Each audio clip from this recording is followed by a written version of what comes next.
All of his co-workers were gone. What could it mean? Stanley decided to go to the meeting room. Perhaps he had simply missed a memo.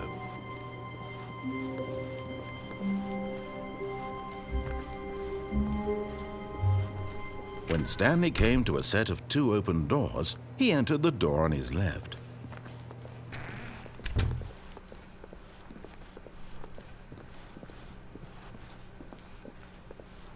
Yet there was not a single person here either.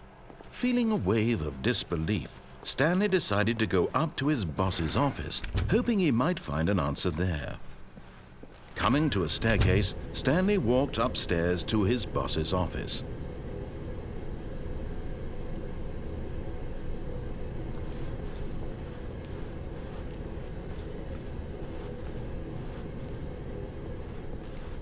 But Stanley just couldn't do it. He considered the possibility of facing his boss, admitting he had left his post during work hours. He might be fired for that. And in such a competitive economy, why had he taken that risk? All because he believed everyone had vanished? His boss would think he was crazy. And then something occurred to Stanley. Maybe, he thought to himself, maybe I am crazy. All of my co-workers blinking mysteriously out of existence in a single moment for no reason at all? None of it made any logical sense. And as Stanley pondered this, he began to make other strange observations.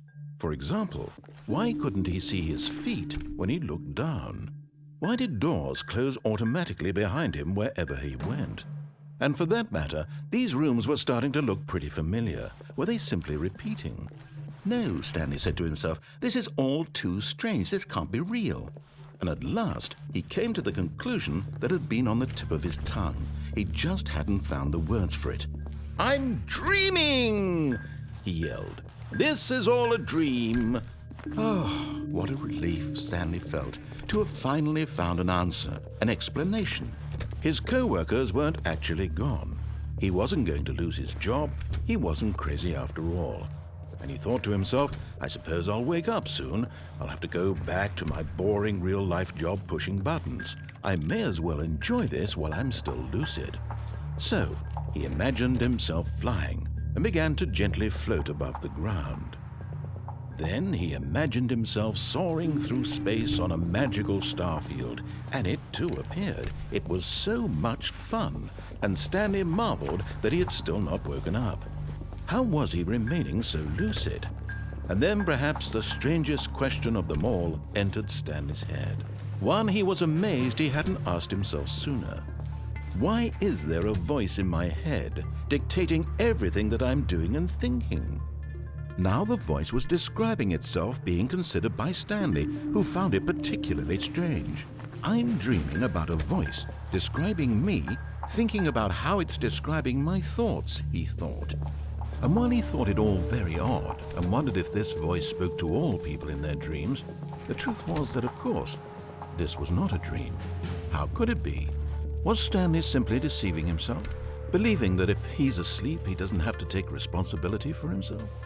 Stanley is as awake right now as he's ever been in his life. Now, hearing the voice speak these words was quite a shock to Stanley. After all, he knew for certain, beyond a doubt, that this was in fact a dream.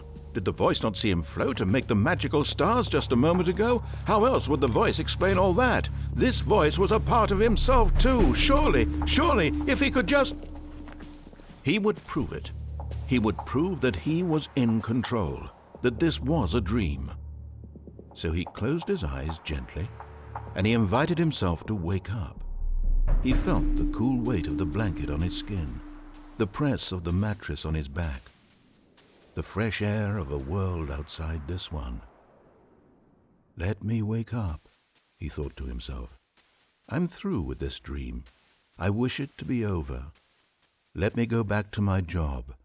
Let me continue pushing the buttons. Please, it's all I want. I want my apartment and my wife and my job. All I want is my life exactly the way it's always been.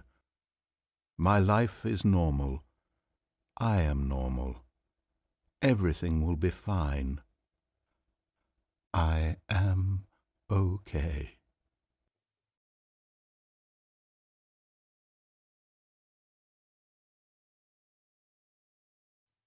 Stanley began screaming.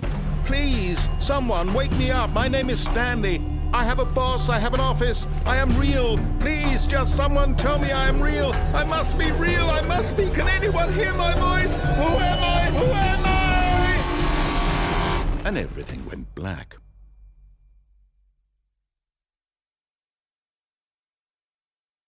This is the story of a woman named Mariella. Mariella woke up on a day like any other. She arose, got dressed, gathered her belongings, and walked to her place of work. But on this particular day, her walk was interrupted by the body of a man who had stumbled through town talking and screaming to himself, and then collapsed dead on the sidewalk. And although she would soon turn to go call for an ambulance, for just a few brief moments she considered the strange man. He was obviously crazy, this much she knew. Everyone knows what crazy people look like. And in that moment, she thought to herself how lucky she was to be normal. I am sane. I am in control of my mind. I know what is real and what isn't. It was comforting to think this, and in a certain way, seeing this man made her feel better. But then she remembered the meeting she had scheduled for that day, the very important people whose impressions of her would affect her career, and by extension, the rest of her life. She had no time for this, so it was only a moment that she stood there, staring down at the body. And then she turned and ran.